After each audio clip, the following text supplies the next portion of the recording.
Big boss season 8 నుంచి Yashmi Gowda eliminate అయ్యారు. వివరాల్లోకి వెళ్తే Yashmi Gowda one of the top contestant.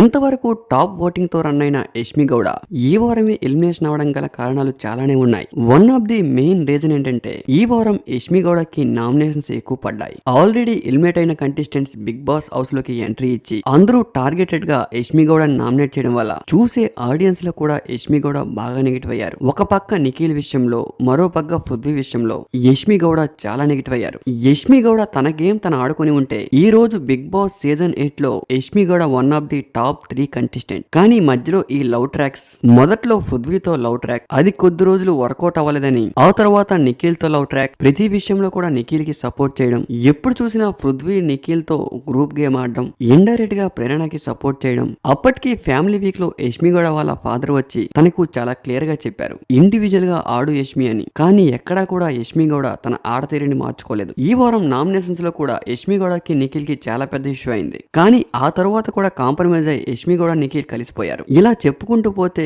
Yashmi Gowda elimination అవడానికి చాలానే కారణాలు ఉన్నాయి. రీసెంట్ గా బిగ్ బాస్ హౌస్ లోకి వచ్చిన ఎక్స్ కంటెస్టెంట్స్ అందరూ కూడా యష్మి గౌడకి చిలక్కి చెప్పినట్టు చెప్పారు. యష్మి గౌడ, నువ్వు ఆడుతున్న గేమ్ రాంగ్. నిఖిల్ నీకు అంత ఇంపార్టెన్స్ ఇవ్వట్లేదు. నువ్వు నిఖిల్ కి సపోర్ట్ చేస్తూ నీ ఇండివిజువల్ గేమ్ ని నువ్వు పాడు చేసుకుంటున్నావు. ఎప్పటికైనా మారు యష్మి అంటూ చాలానే చెప్పారు. కానీ ఎక్కడా కూడా యష్మి తన ఆడతీరుని గాని, తను ఆడే విధానాన్ని కానీ ఎక్కడగా మార్చుకోలేదు. ఒకవేళ యష్మి గౌడ మార్చుకున్నా కూడా అది పెద్దగా ఎఫెక్ట్ చూపించేది కాదేమో.